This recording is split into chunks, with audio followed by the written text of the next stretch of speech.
Lorsque vous vous retrouvez en face d'Ed Kemper, vous le qualifiez tout de suite de bonhomme impressionnant. Il a 44 ans et mesure plus de 2 mètres pour environ 160 kilos. Son quotient intellectuel dépasse 140. À l'occasion du tournage d'un documentaire Serial Killers, enquête sur une déviance, j'ai eu l'occasion de rencontrer Ed Kemper pendant plusieurs heures en compagnie d'Olivier Raffet, le réalisateur de notre film. Condamné à 8 reprises pour meurtre au premier degré, Kemper échappe à la peine de mort qui vient juste d'être abolie dans l'État de Californie. Elle a été réinstaurée depuis. Il purge sa peine à Vacaville, non loin de San Francisco, la prison la plus peuplée du monde occidental avec près de 10 000 détenus. Ed Kemper appartient à la catégorie des tueurs en série organisée. Toutes les citations de Kemper proviennent de cette interview effectuée en novembre 1991. Interroger Ed Kemper n'est pas une tâche aisée. Quelques jours auparavant, John Douglas, patron du département d'analyse criminelle du FBI, m'avait relaté l'anecdote suivante. À la fin des années 70. Son collègue Robert Ressler rend visite à Kemper pour la 3e fois dans sa prison de haute sécurité pour une interview en tête-à-tête. Au bout de 4 heures, Ressler appuie sur la sonnette pour appeler le gardien. En 15 minutes, il sonne 3 fois. Pas de réponse. Kemper prévient son intervieweur, cela ne sert à rien de s'énerver. C'est l'heure de la relève et du repas des condamnés à mort. Avec une pointe d'intimidation dans la voix, Kemper ajoute, en grimaçant, que personne ne répondra à l'appel avant au moins un quart d'heure. Et si je deviens dingue tout d'un coup, tu aurais pas mal de problèmes. N'est-ce pas? Je pourrais te dévisser la tête et la placer sur la table pour souhaiter la bienvenue au gardien. Pas très rassuré, Ressler lui répond que cela rendrait son séjour en prison encore plus difficile. Kemper lui réplique qu'un pareil traitement envers un agent du FBI lui apporterait au contraire un énorme respect auprès des autres prisonniers. « Tu t'imagines quand même pas que je suis venu ici sans moyen de défense », dit l'homme du FBI. « Tu sais aussi bien que moi que les armes sont interdites aux visiteurs », répond Kemper en se moquant. Au fait des techniques de négociation en cas de prise d'otage, Robert Ressler cherche à gagner du temps. Il parle d'arts martiaux et d'autodéfense. Finalement, le garde fait son apparition et Ressler pousse un grand soupir de soulagement. En quittant la salle d'interview, Kemper lui adresse un clin d'œil et, en posant le bras sur son épaule, lui déclare « Tu te doutes bien que je ne faisais que plaisanter, hein. Depuis cet incident, les agents du FBI n'ont plus le droit d'interroger seuls des tueurs en série. Un désir énorme de vengeance. Élevé par une mère terrible qui n'hésite pas à l'enfermer dans la cave, Edmund Kemper devient très timide et s'isole de plus en plus. Il rêve de se venger. Il songe à des jeux morbides où la mort et la mutilation tiennent un rôle essentiel. Conscient de son insuffisance, il admire son père absent. Et l'acteur John Wayne, il est d'ailleurs curieux de noter la fascination qu'exerce le duc sur plusieurs autres tueurs en série, que ce soit John Wayne Gacy ou Herbert Mullin, qui lui haïssait farouchement la vedette. John Wayne ressemblait beaucoup à mon père, dit Edmund Kemper, à la fois physiquement et dans sa façon d'agir. Mon père était un costaud qui parlait haut et fort. Comme John Wayne, il avait de très petits pieds. Lorsque je me suis rendu pour la première fois à Los Angeles, je suis tout de suite allé mettre mes pieds dans les empreintes de John Wayne qui sont immortalisées devant le Chinese Grumman Theatre. J'étais fier de constater que mes pieds étaient plus grands que les siens. Le père manque à Ed Kemper, qui ne s'entend pas du tout avec sa mère Clarnell. Il est furieux de la voir se remarier, bien que ses beaux-pères successifs l'aient généralement traité avec beaucoup de gentillesse. Mais Ed leur en veut d'avoir pris la place légitime de son père naturel. J'étais un enfant agité et je ne me suis jamais fait à l'idée de la séparation de mes parents. Je détestais l'idée que notre famille se brise comme ça. J'aimais mes parents de manière égale. Ils se disputaient quand beaucoup et ma mère prenait généralement le dessus. Elle rabaissait constamment mon père. Elle lui répétait sans cesse qu'il était un minable sans avenir. Mon père a craqué et nous a quittés. La nuit, je pleurais souvent en les entendant s'engueuler. Ils ont divorcé. Ma mère buvait beaucoup et cela n'a fait qu'empirer. J'avais 2 sœurs. Ma mère me traitait comme si j'avais été la 3e fille. Elle me serinait dans les oreilles que mon père était un salaud. J'aurais dû m'identifier à lui, mais je n'y arrivais pas. Ma sœur aînée, qui avait 5 ans de plus que moi, me frappait souvent, et ma plus jeune sœur en mentait, et j'étais fréquemment puni à sa place. J'avais l'impression que le monde entier m'en voulait, que je tenais le mauvais côté du manche. J'accumulais des frustrations et un gros désir de vengeance. On jouait à la chaise électrique et à la chambre à gaz. À 8 ans, Kemper jouait le rôle de la victime d'une exécution capitale où ses sœurs tenaient le rôle de bourreau. Nous habitons au Montana dans une maison qui possède une cave immense, on aurait dit un donjon. J'ai 8 ans et mon imagination fonctionne à plein régime. Il y a un énorme fourneau de chauffage central avec des radiateurs et une tuyauterie qui font beaucoup de bruit. Je suis captivé par ce fourneau, j'ai l'impression que le diable y vit. Ces bruits inquiètent un gosse de mon âge, le diable partage ma chambre à coucher et il séjourne dans ce fourneau. Parfois, je me réveille et je regarde fasciné la lueur du fourneau qui brille de façon étrange. La nuit venue, mes sœurs et ma mère montent au premier où elles ont leur chambre. Moi, je dors dans la cave. Pourquoi je vais en enfer alors qu'elles montent au ciel? Je me suis mis à développer des jeux morbides. Avec ma plus jeune sœur, on jouait à la chaise électrique ou à la chambre à gaz. C'était l'époque où Caryl Chessman avait été condamné à mort. Comme je n'ai pas beaucoup de jouets, cela rompt la monotonie ambiante. Je me laisse attacher avec une corde dans un fauteuil, je fais semblant de me tordre de douleur lorsque ma sœur enclenche l'interrupteur. Ed Kemper raconte ce jeu de la chambre à gaz comme s'il s'agissait de quelque chose de normal pour un enfant de son âge, un moyen de rompre la monotonie ambiante. Sa mère, pas plus que ses professeurs, ne prennent ces fantasmes morbides au sérieux. La plupart des serial killers donnent des signes de leur comportement déviant dès leurs jeunes années, mais aucun parent ne pense que son enfant est un futur Jack l'Éventreur. Lorsqu'on parle à des serial killers, ils vous avouent avoir voulu tuer et être tués dès leur enfance. Ce n'est pas un fantasme qui surgit brusquement à l'adolescence à cause de l'alcool ou des drogues. Ils y pensaient déjà à 7 ou 8 ans. Comme ce fut le cas pour Kemper. Fasciné par un tour de magie, ces jeux prennent une tournure nettement plus macabre. Un jour, dans un magasin, j'assiste à un tour de magie, celui de la fausse guillotine. Vous mettez une pomme de terre sous la lame tandis que quelqu'un passe son cou dans une ouverture prévue à cet effet. La lame tombe et seule la pomme de terre est coupée en deux. Le magicien demande un volontaire et une belle jeune fille blonde se présente, poussée par son petit ami. Tout le monde rigole. Moi, à cet instant, je flippe complètement et je perds contact avec la réalité. Cela n'aurait pas dû m'arriver. Comment imaginer que l'on puisse couper la tête de quelqu'un dans un magasin? J'étais fasciné, ce concept de décapitation était tellement excitant à mes yeux qu'il m'a hanté pendant des semaines. Bien avant mon premier crime, je savais déjà que j'allais tuer, que cela se terminerait ainsi. Les fantasmes sont trop forts, trop violents. Je sais que je ne serai pas capable de les contrecarrer. Ils reviennent sans cesse à la charge et ils sont trop élaborés. On parle quelquefois de la face obscure de telle ou telle personne. Tout le monde pense à des choses qu'ils gardent enfouies au plus profond, parce qu'elles sont par trop cruelles et horribles pour être exprimées. J'aimerais lui faire sauter la tête ou tuer ce type. Nous le faisons tous, un jour ou l'autre, moi j'y pensais tout le temps. J'avais constamment des pensées négatives.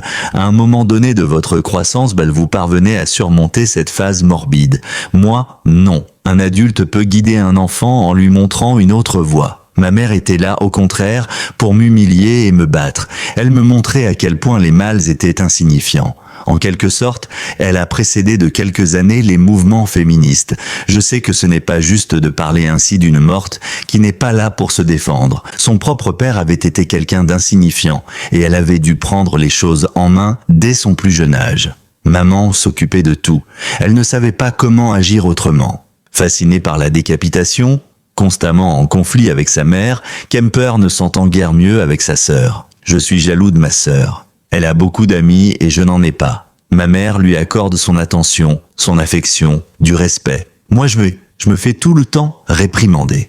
En règle générale, elle a tout ce que je ne possède pas. Un jour, on me donne un pistolet à amorce que je ramène de New York. Ma sœur déteste ce pistolet, parce qu'elle n'en a pas. En plus, elle est furieuse de ne pas être allée à New York. Quelques jours après mon retour, prétextant une dispute entre nous, elle prend mon jouet et le jette sur mes pieds. Non seulement le pistolet est cassé, mais je suis blessé à l'orteil. Pour me venger, je me précipite dans sa chambre et je décapite sa Barbie avec des ciseaux. Puis je lui coupe les mains et lui rends sa poupée mutilée. Kemper tente de rationaliser son fantasme de mutilation de la poupée. Il se venge de sa sœur parce qu'elle a cassé son revolver. Il exprime une caractéristique majeure des serial killers qui sera leur désir d'apparaître normaux. Lorsqu'il parle des mutilations de ses victimes, Kemper indique qu'il leur coupe la tête et les mains afin de rendre leur identification impossible, ce qui au premier abord peut sembler normal pour un assassin qui cherche à échapper à la police. Cependant, cet acte est contredit par les méthodes d'investigation modernes, où l'on identifie aisément une victime à partir de sa dentition ou de ses empreintes. Le fait de séparer les membres du tronc ne change rien à l'affaire, si ce n'est d'assouvir un fantasme présent chez Kemper depuis la plus tendre enfance. Il feint d'abord de se tuer dans des cérémonies rituelles avant de mutiler une poupée symbolique. L'étape suivante exige qu'il assassine un être vivant afin de le posséder. Un mot-clé dans la carrière meurtrière d'Edmund Kemper. Quelques mois plus tard, c'est le chat de la maison qui devient sa première victime. Il enterre l'animal vivant, puis lui coupe la tête qu'il ramène fièrement à la maison, où il l'exhibe en trophée dans sa chambre. Malgré son jeune âge, il fantasme sur l'amour et le sexe. Ses rêveries érotiques s'accompagnent inévitablement de violence. La nuit venue, je quitte subrepticement la maison pour me promener au hasard des rues. J'adore épier des jeunes femmes et les suivre de loin. Je m'imagine les aimer et être aimé en retour, tout en sachant que cela ne sera jamais possible. Quels sont mes fantasmes? Posséder les têtes coupées de jeunes femmes. Les hommes ne me plaisent pas. Un parfait nécrophile. Ne parlant quasiment jamais, incapable d'exprimer une quelconque affection de façon normale, Kemper présente les signes avant-coureurs d'un parfait nécrophile. Un jour, sa sœur le taquine sur l'attirance qu'il ressent pour son institutrice. Elle lui demande pourquoi il ne l'embrasse pas et le jeune Ed lui répond « Il faudrait d'abord que je la tue avant de l'embrasser ». Il n'est pas loin de réaliser ce fantasme, puisqu'une nuit, il se rend devant la maison de sa maîtresse avec la baïonnette de son beau-père. Il imagine qu'il la tue, la décapite, puis ramène sa tête chez lui et lui fait l'amour. Ses camarades de classe se sentent mal à l'aise en sa présence, car Kemper ne leur parle pas, il se contente de les fixer longuement du regard. Cet ostracisme s'accentue lorsque Kemper a 13 ans, car on le suspecte fortement d'avoir abattu un chien du voisinage. Un second chat, qui préfère la compagnie de sa sœur aînée, devient la victime de ses expériences. Cette fois, l'animal est massacré à coups de machette et sa mère en découvre les morceaux décomposés dans son placard. Il a découpé le haut du crâne de l'animal pour mieux exposer la cervelle, puis, en le tenant par les pattes, Kemper l'a poignardé d'innombrables fois. Au cours de l'opération, il a été aspergé de sang. Pendant un temps, Ed veut se venger de ses camarades de classe. L'un de ses beaux-pères, qui le traite avec beaucoup de gentillesse, qui l'emmène pêcher et chasser, n'est pas plus à l'abri des fantasmes meurtriers du jeune Kemper. Un jour, l'adolescent se tient derrière lui une barre de fer à la main. Il va le tuer et lui voler sa voiture pour partir en Californie du Sud y rejoindre son père naturel. Il renonce à son projet mais le remplace par une fugue. À 14 ans, je suis parti de la maison. Et pourquoi? Pour rejoindre mon père. Je veux tout simplement quitter ma mère. Je rêve, pense et fantasme en permanence sur le meurtre. Je ne pense plus qu'à ça. Je n'arrive plus à penser à autre chose. Ma mère mesure plus d'1,80 m pour près de 95 kilos, mais elle n'est pas obèse. C'est une femme qui me terrifie. Elle possède des cordes vocales comme vous ne pouvez pas en imaginer. Au bras de fer, elle bat régulièrement les hommes. Elle domine toujours ses maris. Pour mon père, c'était pareil. Un jour, il en a eu marre. Je ne dis pas que tout cela est de sa faute. Elle me frappait souvent quand elle jugeait que je ne faisais pas ce qu'il fallait. Un jour, elle m'a frappé durement à la bouche avec sa ceinture, qui s'est brisée. Elle m'a dit de la fermer, sinon les voisins pourraient croire qu'elle me tape dessus. Vous vous imaginez ça? Je ne suis pas supposé crier. Je suis un petit merdeux à ses yeux. Je ne m'oppose pas à elle de front. J'essaye de résister par la bande. Lorsqu'elle ne me donne pas mon argent de poche de la semaine, je le prends quand même, mais je ne la vole pas. Je pique 10 cents par là, une autre fois 25 cents. J'attends qu'elle rentre ivre le soir, parce que je sais qu'elle ne comptera pas sa menue monnaie. Puis elle s'en aperçoit, et elle prend un malin plaisir à compter l'argent devant moi. Nous jouons ainsi au chat et à la souris pendant près d'1 an. Après avoir rendu visite à mon père, je décide de ne plus toucher à son porte-monnaie, ce qui lui fait peur. Généralement, elle me dit « Nous allons dîner, et après je te collerai une sacrée raclée. » Pensez-y un peu. Elle essayait par tous les moyens de m'humilier. Ed Kemper part vivre quelque temps allié avec son père en Californie. Je suis ravi de partir du Montana et de retrouver la Californie où je suis né. Le Montana est son état natal, à elle, pas le mien. Il fait froid en hiver et chaud en été. Les gens sont sympas mais ce ne sont pas mes gens. Je suis resté 1 mois avec mon père et mon demi-frère. Il nous a très bien traités, comme si nous étions des petits hommes. Lui aussi venait d'une famille très matriarcale. Le genre de famille où le fils part à la recherche d'une image maternelle et finit par l'épouser. Mais moi j'avais des grandes mères dominatrices des 2 côtés de la famille. Avec mon père, les relations étaient excellentes. J'aurais pu avoir une enfance heureuse avec lui. Ces 30 jours passés ensemble m'ont ouvert les yeux. À l'époque, je me sentais paranoïaque. Dès que j'entrais dans une pièce, les conversations s'arrêtaient et tout le monde me regardait parce que j'étais de loin le plus grand type qu'ils aient jamais vu. Ceux qui sont petits ou de taille moyenne m'enviaient, ils auraient aimé qu'on les remarque. Ils croyaient que c'est chouette, pas moi. J'emmagasine énormément de frustration et de haine, et je ne sais pas comment les canaliser ou m'en débarrasser. J'imagine souvent que je suis le dernier homme sur Terre. Que se passerait-il si vous étiez seul avec toutes ces voitures, ces bateaux et ces avions sans personne avec qui les partager? Ne serait-ce pas affreux? Cette idée m'obsède et j'élabore tout un scénario autour de ce concept. Les gens sont encore présents, mais inanimés. Ils ne peuvent plus m'affecter ou me faire du mal. Au moment où j'ai atteint la puberté, une amie de classe m'a désiré, non pas sexuellement mais physiquement, émotionnellement, je ne savais pas comment m'y prendre. Je n'étais pas prêt. Elle était en avance sur moi, belle et agressive. J'ai pris peur et elle m'a laissé tomber. Elle souhaitait une relation physique, elle voulait m'embrasser, mais j'avais la trouille. J'ai constamment l'impression d'être un étranger. Je me sens à l'écart. J'éprouve des tendances suicidaires. Je joue avec la mort. L'un de mes passe-temps favoris, c'est de m'allonger au milieu de la route, comme si quelqu'un venait de me renverser, et j'attends le passage d'une voiture. Je souhaite qu'un conducteur soit assez bourré pour me rouler dessus, mais les types freinent et s'arrêtent devant moi. Ils sont furieux lorsque je me lève pour partir en courant. C'était un jeu. J'en ris maintenant, mais cela vous montre mon état d'esprit de l'époque, et à quel point j'avais peu de respect pour ma propre vie. Je voulais juste savoir ce que cela ferait de tuer grand-maman. Les relations entre Kemper et sa mère Clarnell continuent de se détériorer. Elle juge son fils tout à fait cinglé et l'envoie chez ses grands-parents paternels dans un ranch en Californie. C'est là, le 24 août 1963, à l'âge de 16 ans, qu'il abat ses grands-parents avec une 22 longs rifles. Il poignarde ensuite Maud Kemper avec un couteau de cuisine. Désemparé, il téléphone à sa mère pour la prévenir. Interrogé par la police sur ses motifs, il répond « Je voulais juste savoir ce que cela ferait de tuer grand-maman ». Il regrette de ne pas avoir eu le courage de la déshabiller. Ces déclarations incohérentes lui valent un internement à l'hôpital de haute sécurité d'Atascadero. Je passe Noël en compagnie de mon père qui vient juste de se remarier, mais cette fois-ci, cela se déroule très mal avec ma belle-mère et mon demi-frère. Nous cherchions à attirer l'attention de mon père et son amour, mais il a maintenant une nouvelle famille. Je suis désespérément à la recherche d'un homme adulte pour me guider. Mon père ne peut pas supporter cette tension et il m'envoie chez mes grands-parents pour se débarrasser de moi. Je suis déjà considéré comme un raté, alors on expédie le gêneur dans les montagnes. Bon, on ne me l'a pas dit comme ça, mais cela revient au même. Je reste plusieurs mois et tout se passe bien au début, surtout parce que je suis loin du Montana. Mais au bout d'un moment, le vernis se fissure, car ma grand-mère veut m'élever à la dure comme ses 3 fils. Elle espère me libérer de l'influence négative de ma mère. En fait, elle la remplace par la sienne. Et je suis totalement incapable d'appréhender des relations psychologiques aussi complexes. Elle ne me laisse aucun répit. Dès que je pars en excursion dans le ranch, il faut qu'elle hurle mon nom toutes les heures pour savoir ce que je fabrique.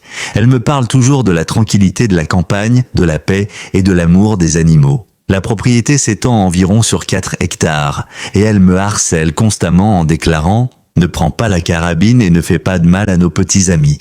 Et, vous savez ce que j'ai fait? J'ai dégommé tout ce qui bougeait. Les oiseaux avaient l'habitude de survoler la propriété. Au bout de quelques semaines de ce massacre, ils ont dû se donner le mot puisqu'ils ont contourné le ranch. J'en rigole à présent, mais ce n'était pas drôle. Je tirais sur tout ce qui bougeait, je gagnais 25 cents à chaque fois que j'abattais un lapin ou un rongeur. À l'époque, j'ai détruit des êtres vivants pour voir si je pouvais y arriver. Les psys adorent ce genre de truc, un gosse tue des oiseaux et il va devenir un maniaque.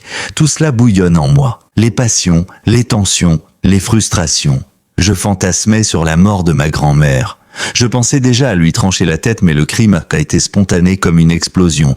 Je ne l'avais pas prémédité. En 1969, contre l'avis des psychiatres, Ed est confié à la garde de sa mère. Je quitte Atascadero le 30 juin 1969 à midi. On m'enchaîne pour prendre un petit avion en direction de Madera County où je dois être jugé par une cour de justice pour mineurs. On m'emprisonne sous le numéro de code 5000 ce qui signifie que j'étais malade en commettant mes crimes, mais que j'en suis légalement responsable. Je représente un danger pour moi-même et pour la société, j'ai besoin de suivre un traitement. Pendant mon séjour à Atascadero, mon code passe de 5100 à 5567, je deviens donc mentalement dangereux et non responsable de mes actes. Il vous suffit dans ce cas d'aller mieux et on vous laisse rentrer à la maison. Je crois être le seul meurtrier à avoir quitté cette institution avec un casier vierge. En fait, les psychiatres ne voulaient pas me relâcher. Ils étaient sur le point de me transférer à Agnew State Hospital, où j'aurais été libéré au bout de nombreuses années, pour être ensuite étroitement surveillé. N'oubliez pas que je n'avais pas encore 21 et 1 an sans aucune expérience amoureuse ou sexuelle, et que je n'avais jamais travaillé de ma vie. Bref, je passe devant le comité qui doit décider de ma libération sur parole. Je demande à être confié à un centre de réhabilitation loin de ma mère. Raté, il m'envoie chez ma mère pour une libération conditionnelle de 18 mois. J'aurais dû les envoyer promener. À l'époque, alcoolique, ma mère est officiellement déclarée mon amie et ma conseillère. Je me dis que les choses seront différentes maintenant, que je suis devenu un dur, qu'elle aura changé et qu'elle sera fière de moi. J'ai suivi des études pendant mon incarcération. À Atascadero, je m'étais retrouvé mineur dans un hôpital psychiatrique pour criminels endurcis. En 1964, l'âge moyen des prisonniers était de 36 ans. D'après la loi, j'aurais dû me retrouver à Napa State Hospital, une institution à la sécurité minimale, mais le juge était tellement outré par mes crimes qu'il avait déclaré ne pas vouloir envoyer ce jeune homme à Disneyland. Voilà pourquoi je me suis retrouvé à Atascadero avec des gens ayant, en moyenne, 20 ans de plus que moi. Croyez-moi, j'ai très vite grandi. J'ai même sauvé la vie d'un gosse qui était en train de se faire étrangler par un adulte. De 16 à 21 ans, je suis en prison. C'est l'époque des hippies et de la fin de la guerre du Vietnam. À présent libre, je suis supposé me mêler au monde des adultes, m'insérer dans la société. Les adolescents ont complètement changé pendant mon incarcération. Tout ça s'est mal terminé. Pourquoi ma mère travaille à l'université, mais elle refuse que je rencontre des étudiantes parce que je suis un nul comme mon père et que je ne mérite pas de les rencontrer. Elle me les décrit trop bien pour moi. De fait, je détruis des icônes. Je lui fais du mal. À cause de ma mère, je n'arrive pas à me déterminer en tant qu'homme. Ma vie sexuelle est inexistante et ne peut devenir qu'aberrante. Je ne me suis jamais rendu dans un peep show, j'avais trop peur. Je me masturbe énormément en fantasmant. J'ai quand même connu 3 brèves liaisons. Et 2 fois, j'ai attrapé la gonorrhée. Je n'utilisais pas de capote. Maintenant, je serais un homme en sursis à cause du sida. Je veux frapper la société là où cela lui fera le plus de mal. Clarnell Kemper s'est installée à Santa Cruz, où elle travaille pour l'université locale. Au début des années 70, Kemper donne l'impression de s'insérer dans la société après quelques emplois mineurs. Du genre pompiste, il est engagé dans les ponts et chaussées de l'État de Californie. La nuit, il parcourt en voiture les autoroutes et met au point sa technique d'approche des jeunes autostoppeuses, qu'il embarque par dizaines. Kemper sait maintenant comment mettre à l'aise ses possibles victimes qui ne se doutent pas si les tenants skeletals qui sont soumises à un questionnaire scrupuleux, car il ne les choisit pas au hasard. Il avoue au psychiatre Donald Lund qu'il a préparé avec soin une liste des caractéristiques physiques et morales de ses futures victimes. Elles ne doivent pas être des sales hippies, mais des jeunes femmes de bonne famille. Parmi les questions de cette liste, il y a le métier du père, leur lieu d'habitation, si elles suivent des cours à l'université, etc. Il faut absolument que sa victime corresponde à l'image que Kemper se fait des étudiantes que sa mère lui interdit de fréquenter. Après le meurtre d'Aikoku, il est pris d'un doute quant à la respectabilité de sa victime, au point de se rendre à son domicile en voiture pour vérifier le genre de maison où elle habitait. En 2 ans, Kemper estime à environ 300 ou 400 le nombre de jeunes femmes qu'il a prises en autostop. Comme tant d'autres serial killers, Kemper prépare avec minutie ses forfaits, choisit son type de victime et va jusqu'à aménager sa voiture. La porte du côté passager peut être bloquée grâce à un système de sa fabrication qu'il actionne par un levier sous son siège. Je savais comment me procurer des victimes, mais je n'étais pas intéressé par ces sales hippies que l'on voyait un peu partout à l'époque. Cela aurait été trop facile. J'aurais pu aisément en tuer des tas. Évidemment, la tâche aurait été plus facile avec des hippies, mais ce n'était pas mon but. Je voulais frapper la société là où cela lui faisait le plus de mal, en lui prenant ce qu'elle avait de plus précieux, les futurs membres de l'élite, des gosses de riches, avec leurs airs supérieurs, des garces hautaines. D'autres soirs, il fréquente un bar local où il se lie d'amitié avec des policiers dont certains mèneront l'enquête sur ses futurs crimes. Pendant qu'il commet ses meurtres, Ed Kemper sort même avec la fille du chef de la brigade criminelle de Santa Cruz, qu'il invite à plusieurs reprises à dîner, le jugeant un parti respectable pour sa fille. Que se serait-il passé si j'avais accepté son invitation? Je me serais rendu chez eux, assis à leur table, et dans mon esprit, je me voyais sortir mon revolver et les abattre les uns après les autres. J'aurais placé leur tête coupée dans les assiettes et je serais tranquillement parti après m'être nettoyé. Le lendemain, le flic ne se rend pas à son travail. Ses collègues s'inquiètent. Pas de nouvelles. Ils vont chez lui et découvrent le massacre. Ils en restent comme deux ronds de flanc. Après tout, c'est lui qui dirige l'enquête. Voilà dans quel état d'esprit je me trouve en permanence, à cette époque. Et pourquoi ne s'est-il rien passé? Lui-même m'a posé la question après mon arrestation. Je lui ai répondu qu'il m'avait traité avec gentillesse, tout comme sa fille, d'ailleurs. Le 7 mai 1972, Kemper embarque deux autostoppeuses de 18 ans, Mary Ann Pess et Anita Luchessa. Après de multiples détours, il les conduit vers un cul-de-sac et les poignarde. Quelque chose m'attire chez Mary Ann qui me hante. Ce n'est pas pour dire que j'éprouve de la compassion pour elle lorsque j'en parle. En fait, elle représente justement ce qui me pousse à commettre ces crimes. Elle est hautaine, un peu dédaigneuse. Je revois une jeune fille, ni belle ni laide. Une Californienne, et elle joue la distante avec moi. Mary Ann était experte en autostop. Elle ne voulait pas monter à bord lorsque je me suis arrêté, mais j'avais mis au point une technique infaillible d'approche. Je regarde toujours ma montre, l'air du type qui se dit « Est-ce que j'ai le temps de m'arrêter ?» C'est incroyable à quel point cela marche. Mary Ann monte avec sa copine, nous roulons et je l'observe dans mon rétroviseur. Elle me regarde droit dans les yeux, je porte des lunettes de soleil qui ne sont pas totalement opaques.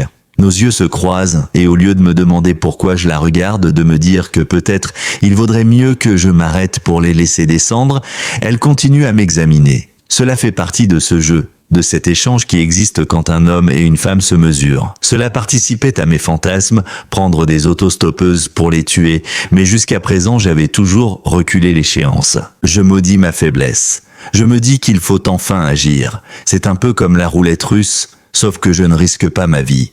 Je flirte en permanence avec le danger, une excitation. Je sais que si je sors mon arme, il me faudra les tuer. Je ne peux pas les laisser s'échapper. Trop risqué, Mary Ann Pess me fait basculer dans le crime par sa sophistication. La distance qu'elle met entre nous, je ne peux plus supporter. Cela fait 5 ans que je n'ai pas baisé. J'étais trop impatient.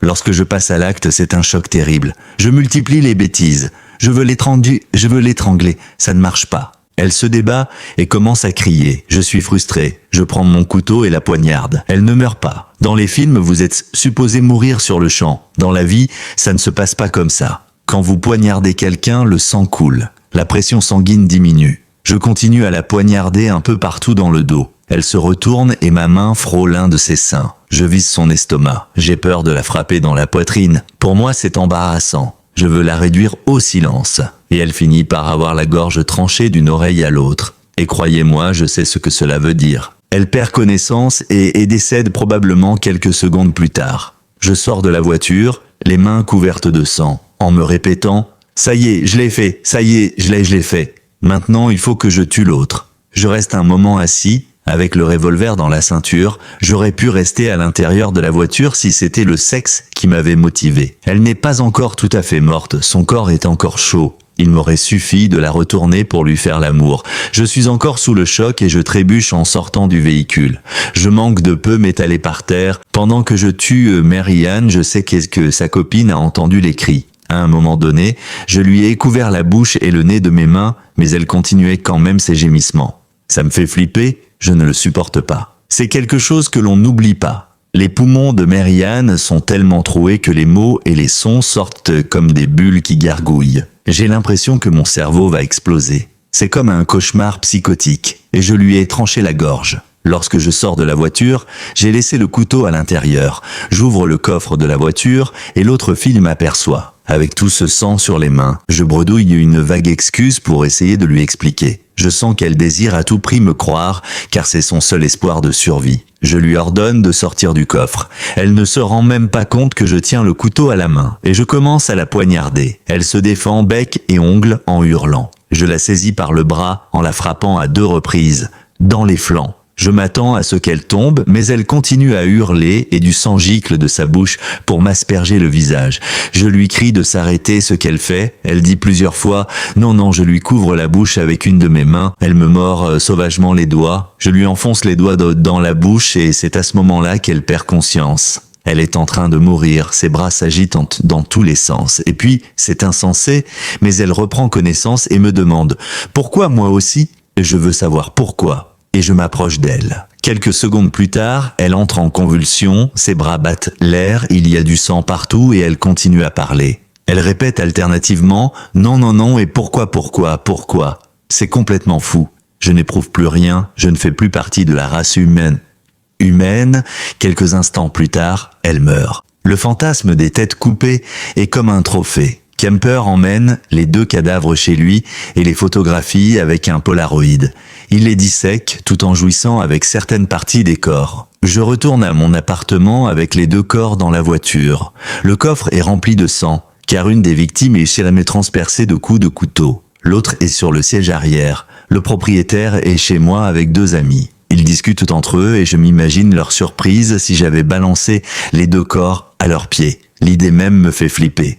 Ayant coupé les têtes, je les emporte dans la chambre à coucher. Je les pose sur un fauteuil et reste à les regarder longuement, avant de les emmener sur mon lit où je joue avec. L'une des têtes roule par terre, sur le tapis, en faisant pas mal de bruit. Mon voisin du dessous me hait, car je fais toujours beaucoup de bruit jusque tard dans la nuit. Il prend un balai et frappe au plafond. Je lui réponds en hurlant « Mon pote, je suis désolé, mais j'ai fait tomber ma tête. Désolé. » Vivantes, les femmes se montrent distantes avec moi. Elles ne partagent pas. J'essaie d'établir une relation et, en fait, il n'y en a pas. Lorsque je les tue, je sais qu'elles m'appartiennent. C'est la seule façon pour moi de les posséder. Je les veux pour moi seul, qu'elles fassent un avec moi. Le fantasme des têtes coupées est un peu comme un trophée. C'est la tête qui fait la personne. Le corps n'est plus rien lorsque la tête est coupée. En fait, ce n'est pas tout à fait exact.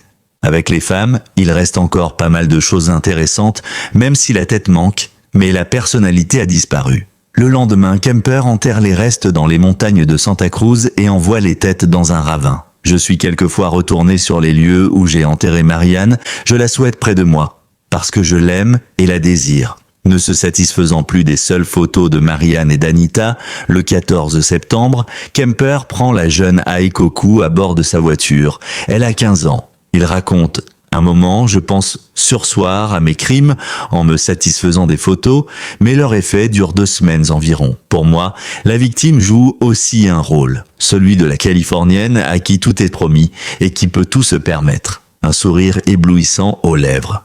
Le fait de monter dans ma voiture est plutôt tragique, mais c'est comme si elle avait une pancarte dans le dos, me signifiant clairement que je dois la tuer. Ces filles sont suffisamment âgées pour savoir ce qu'elles font, et surtout, ce qu'il ne faut pas faire, comme l'autostop. Cela m'a toujours étonné qu'elles aient continué à faire de l'autostop, même après la découverte des premiers corps. Elles me narguent du fait qu'elles s'octroient le droit d'agir comme bon leur semble. Cela me démontre que la société est aussi tordue que je le pense. C'est quelque chose qui me dérange, elles se sentent en sécurité dans une société où moi je ne le suis pas. J'ai lu que dans l'Ouest américain on tannait la peau des pendus pour en faire des chaussures ou qu'on utilisait le crâne comme encrier. J'ai coupé les cheveux d'une de mes victimes pour en faire une natte. Au bout de 2 ou 3 semaines, je m'en suis débarrassé, car c'était trop stressant. Cela me rappelait trop la réalité. Je fantasmais beaucoup, mais là c'était comme un mauvais trip. Je connais des tueurs qui conservent des marques et des parties de cadavres dans des bocaux de solutions formiques. J'ai eu peur, car je savais que petit à petit, j'allais en arriver à ce stade. Il me fallait arrêter si je ne voulais pas devenir un nouveau Ed Gein. Je teste les limites de mon univers. Je démontre que je peux y arriver au sein de ma communauté. Ils pensaient tous que j'étais un chic type. Kemper étrangle Aikoku avant de violer son corps et de le ramener chez lui. Je tente tout d'abord de la suffoquer en lui pinçant les narines, mais elle se débat violemment. Je crois y être arrivé quand elle reprend connaissance et réalise ce qui se passe. Elle est prise de panique. Finalement, je l'étrangle avec son cache-colle. Après le meurtre, je suis épuisé, j'ai chaud et très soif. Je m'arrête à un bar pour boire quelques bières, alors que le corps se trouve encore dans le coffre de ma voiture. En emportant le cadavre chez moi, j'ai failli me faire surprendre par des voisins. La démembrer a exigé un travail méticuleux au couteau et à la hache. Cela me prend environ 4 heures de travail. Trancher les membres, me débarrasser du sang et laver complètement la baignoire et la salle de bain. Le lendemain matin, Kemper rend visite à ses 2 psychiatres qui le jugent guéri alors que la tête coupée d'Aiko se trouve dans le coffre de sa voiture. Ed parvient à obtenir que son casier judiciaire reste vierge sur la recommandation de ces mêmes psychiatres. Leur rapport conclut « Je ne vois aucune raison psychiatrique pour le considérer comme dangereux ». En fait, le seul danger qu'il représente réside dans sa façon de conduire sa moto ou une voiture. Je la tue un jeudi soir, poursuit Kemper. Le lendemain matin, je me fais porter malade auprès de mon patron. Je démembre son corps. Vendredi soir, je me débarrasse du cadavre en gardant la tête et les mains aisément identifiables. Le samedi matin, je pars de chez moi en les emportant. Je cherche un endroit sûr pour les enterrer. Ce n'est pas facile de se débarrasser de ces choses-là. Plusieurs fois, j'ai été sur le point de me faire surprendre en enterrant les corps. Et si un cadavre est découvert, les témoins peuvent se souvenir d'une voiture beige arrêtée non loin de là. Samedi matin, je rends visite à mon psy à Fresno et l'après-midi, je vois l'autre. Samedi soir, je suis avec ma fiancée et sa famille à Turlock. Et dimanche soir, je rentre chez moi. 4 mois s'écoulent avant que le co-head killer frappe une nouvelle fois. Le 9 janvier 1973, l'étudiante Cindy Shull est contrainte, sous la menace d'un revolver, de monter dans le coffre de la voiture de Kemper où elle est immédiatement abattue. De retour chez sa mère, Kemper dépose le cadavre sur son lit et le viole. Ses désirs de nécrophile une fois satisfaits, il démembre le corps dans la baignoire. Les restes sont balancés dans la mer et la tête enterrée sous la fenêtre de la chambre de sa mère. Lorsque la police m'arrête, ils découvrent un sabre chez moi et pour eux, pas de doute, c'est l'arme qui m'a servi à couper les têtes.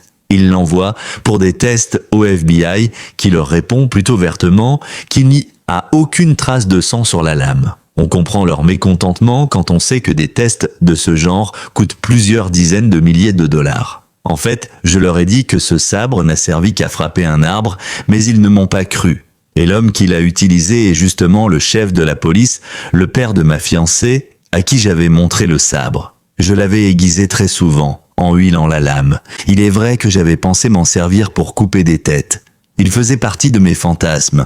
Un autre expert se trompe également en affirmant qu'une scie électrique a servi à couper les têtes, à cause des marques sur les os. Non. J'ai utilisé un simple couteau de poche, une lame d'à peine 10 cm. Je dois d'abord enfoncer la lame dans la chair, puis tourner le couteau pour débloquer la vertèbre. On a dit que j'ai toujours tranché les têtes entre la 2e et 3e vertèbre cervicale. Vous avez déjà essayé de couper entre 2 vertèbres? C'est quasiment impossible. Les flics étaient des imbéciles. Dès la fin décembre, des corps ont été découverts. Grâce à ses fréquentations, au bar où se retrouvent des policiers, Ed Kemper se tient au courant de l'évolution de l'enquête. Et il récidive. Le 5 février 1973, c'est au tour de Rosalind Thorpe et d'Alice Lynn de tomber sous les coups du géant de Santa Cruz. Thorpe a un front très large et j'essaie d'imaginer à quoi son cerveau peut bien ressembler à l'intérieur de son crâne. Je veux que ma balle là frappe juste au milieu du cerveau. Une seconde avant, elle bouge encore et la seconde d'après, elle est morte. Un bruit. Puis le silence. Un silence absolu. Lynn, qui est assise sur le siège arrière, se couvre le visage de ses mains. Je me retourne et lui tire dessus à 2 reprises, à travers les mains. Je la rate. La 3e fois, elle tombe là, et la bonne entente de tourne le bas en pleine tempe. Nous passons devant la guérite de la police du campus et j'entends Lynn qui meurt sur le siège arrière. Une fois sorti de la ville, je ralentis au maximum avant de lui tourner la tête sur le côté et de la battre à bout portant. Kemper empile les 2 cadavres dans le coffre de la voiture et retourne chez sa mère où il mange tranquillement son dîner. Ensuite, Kemper descend décapiter les corps, mais il n'est pas satisfait et retourne chercher le tronc d'Alice Lynn qu'il viole sur le sol de la cuisine. Puis il lui coupe les mains dans le coffre. Je sais que c'est un risque important de prendre une étudiante directement sur le campus, alors vous pensez bien qu'en prendre 2 multiplie d'autant ce risque, mais je savais que je pouvais y arriver. Une fois, en plein jour, j'en ai pris 3 sur University Avenue à Berkeley et j'ai failli les abattre. J'aurais pu sans problème à cause du vacarme de l'autoroute qui aurait couvert les coups de feu. Je dois m'arrêter car je perds tout self-control. Je bois de plus en plus. Les flics me connaissent comme un gros buveur dans le bar que nous fréquentons et c'est peut-être l'une des raisons pour laquelle ils ne m'ont pas suspecté. En public, je suis presque toujours ivre, vin ou bière, ou sous l'influence de divers barbituriques, mais je reste sobre pour commettre mes crimes. Pourquoi ? Quand je suis ivre, je n'arrive plus à agir. Voilà pourquoi je bois constamment, je veux arrêter cette folie. Mais c'est difficile de rester saoul en permanence. J'ai avalé entre 25 et 30 litres de vin par semaine, 2 fois plus que ma mère. Environ 1 mois et demi, après avoir tué les dernières étudiantes, je m'impose un test. J'embarque 2 filles qui me font penser à mes victimes précédentes et nous nous dirigeons sur l'autoroute A13 en direction de la 580. Elles me demandent de les conduire vers Palomares Drive où j'ai déjà tué. L'université se trouve de l'autre côté et elles ne me croient pas quand je leur affirme avec force qu'il faut que nous changions de direction. Mais nous voulons aller par là, disent-elles. Même si nous n'allons pas à Palomares Drive, si nous nous arrêtons avant, il y a ce cul-de-sac, et elles seront mortes si mes pulsions reprennent le dessus. Si nous continuons dans cette direction, le test ira trop loin. Nous sommes déjà allés trop loin. J'ai une impression de déjà-vu, comme pour les 2 premières. J'ai peur de devoir les tuer. Je tente alors de me débarrasser de mes pulsions, un peu comme quelqu'un qui cherche à s'arrêter de fumer ou de boire. Et nous continuons à nous disputer. Si elles se mettent à crier, je suis foutu, car quelqu'un téléphonera aux flics. Et moi qui leur dis ce qu'il faut faire pour leur sauver la vie. Malheureusement, cela ne marche pas et elles prennent peur. Je leur dis de ne pas s'inquiéter et d'attendre le prochain croisement. Si je me trompe, nous prendrons l'autre route. Faites-moi confiance. Et je me dis, merde, le revolver est sous mon siège. Nous arrivons sur l'autoroute, un panneau annonce la sortie de Mills College. Elles ont toujours peur. Et je n'ai pas suivi leurs indications, leur route, et c'est ce qui les terrifie. Je dépose les 2 filles devant l'entrée de l'université et je suis prêt à vous parier qu'elles feront attention avant de se remettre à l'autostop. Je suis presque sûr qu'elles ignorent toujours à ce jour à quel point elles ont frôlé la mort. Ce jour-là, j'ai compris que je ne pourrais pas m'arrêter. Je n'arrive plus à me contrôler. Je sais que je vais tuer à nouveau. C'est inéluctable. J'avais envie de détruire tous mes voisins. Kemper boit énormément et se chamaille sans cesse avec sa mère. Il perd en effet tout contrôle et envisage des projets insensés. Je voulais faire une démonstration aux autorités de Santa Cruz, leur prouver que je ne plaisantais pas, qu'ils avaient vraiment affaire à un monstre. J'avais envie de détruire tous mes voisins, une 12aine de familles. Mon attaque aurait été lente, méthodique, silencieuse. Je savais que je pouvais le faire. Finalement, lors du week-end pascal, il tue sa mère, endormie à coups de marteau avant de la décapiter et d'en violer le corps. La semaine qui précède l'assassinat de ma mère, je me fais tout un cinéma dans la tête. Ma mère va mourir, je vais la tuer. Ensuite, je me rendrai à la police avec l'espoir de me faire abattre en plein milieu de la rue.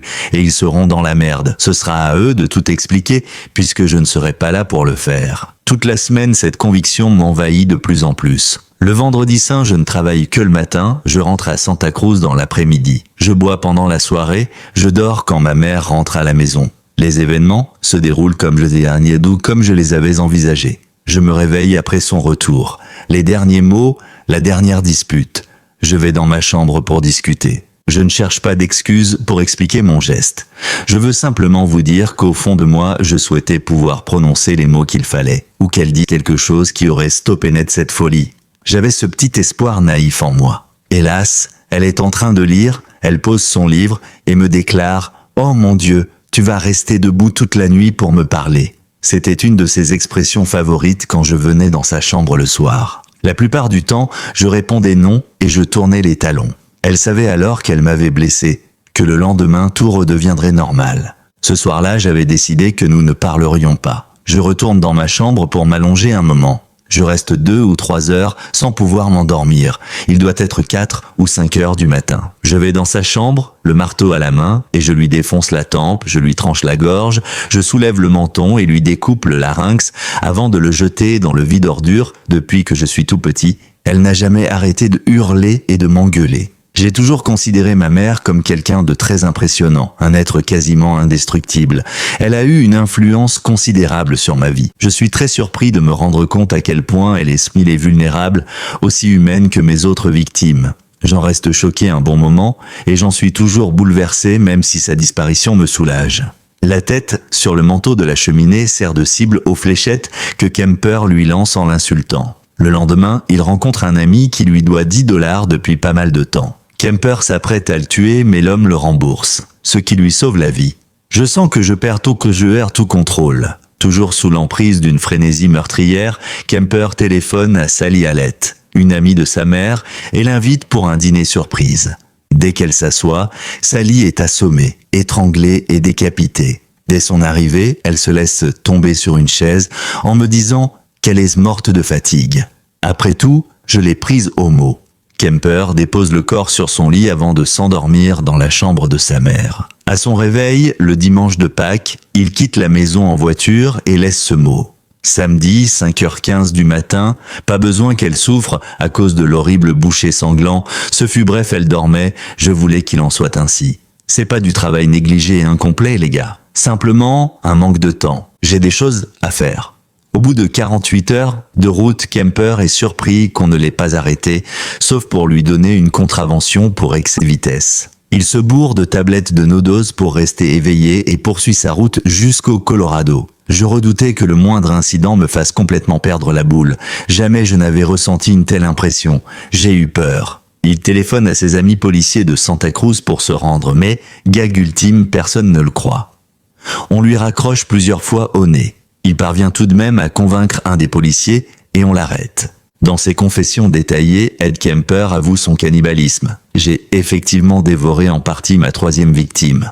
J'avais découpé des lambeaux de chair que j'ai mis au congélateur. 24 heures après l'avoir disséqué, j'ai cuit la chair dans une casserole de macaroni avec des oignons et du fromage, comme une charogne. Un vautour ou un ours. Vous connaissez le sang noir, c'est du sang non oxygéné, on le voit à l'espace d'un instant avant qu'il entre en contact avec l'air. Après, le sang devient rouge. Lorsqu'il est dans le corps, le sang est noir comme du goudron. J'ai mangé un morceau de jambe que j'avais trempé dans du sang noir pendant près d'une journée. Et pourquoi j'ai fait ça? Ayant chassé des animaux dans le Montana, je ne faisais que poursuivre une expérience en cannibalisme. Lorsque vous étiez enfant, je suis sûr que vous vous posiez cette question: comment réagir sur une île déserte, avec 3 autres personnes et sans la moindre nourriture? Si l'un de vous est malade, toutes ces histoires viennent de récits de la Seconde Guerre mondiale. J'en avais entendu parler par des anciens marines. Et puis, d'une certaine façon, je possède à nouveau ma victime en la mangeant. Vers la fin, je devenais de plus en plus malade, assoiffé de sang, et pourtant ces flots de sang m'emmerdent. Ce n'est pas quelque chose que j'ai envie de voir. Ce que je désire ardemment, par contre, c'est assister à la mort et savourer le triomphe que j'y associe, mon propre triomphe sur la mort des autres. C'est comme une drogue qui me pousse à en vouloir toujours plus. Je veux triompher de ma victime, vaincre la mort. Elles sont mortes et moi, je suis vivant. C'est une victoire personnelle. Santa Cruz Murderville, USA. À l'époque où Ed Kemper prépare sa croisade meurtrière, Santa Cruz connaît une vague d'assassinats sans précédent, qui lui vaut le titre de capitale du crime aux États-Unis. Le 19 octobre 1970, John Frazier, un tueur psychotique épris d'occultisme, assassine les 5 membres d'Otterton de la famille du Dr Ota, en laissant le message suivant sur le pare-brise de leur Rolls-Royce, Halloween 1970. Aujourd'hui démarre la 3e guerre mondiale déclarée par le peuple de l'univers libre. À partir d'aujourd'hui, quiconque polluera l'environnement naturel ou le détruira subira un châtiment de mort des membres du peuple de l'univers libre. Moi et mes camarades lutterons jusqu'à la mort contre quiconque s'opposera à la vie naturelle sur cette planète. Le matérialisme doit mourir ou l'humanité disparaîtra. Cavalier de bâton, cavalier de coupe, cavalier d'épée. Parallèlement au crime de Kemper, un autre serial killer, Herbert Mullin, sévit à Santa Cruz et dans les environs. Melin, comme Kemper, a une mère ultra possessive qui l'a éduqué selon les principes les plus stricts de la religion catholique. Physiquement, Herbert Melin est presque l'opposé d'Ed Kemper. Petit, chétif, son chemin croise celui de Big Ed quand les deux hommes deviennent voisins de cellule.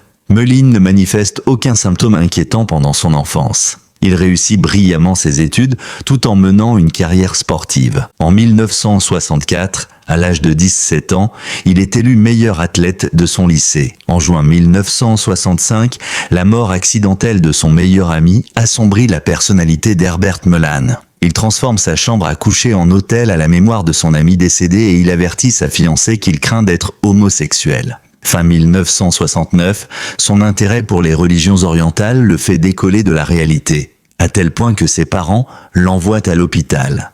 Son refus de coopérer oblige les psychiatres à le relâcher au bout de quelques semaines.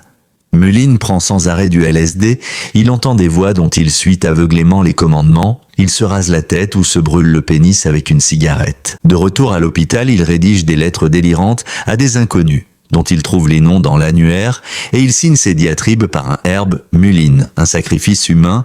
En septembre 1972, ses voix lui ordonnent de tuer. Le 13 octobre 1972, Melin assassine Lawrence White, un vieil homme sans domicile fixe. Il lui a fracassé le crâne à coups de batte de baseball.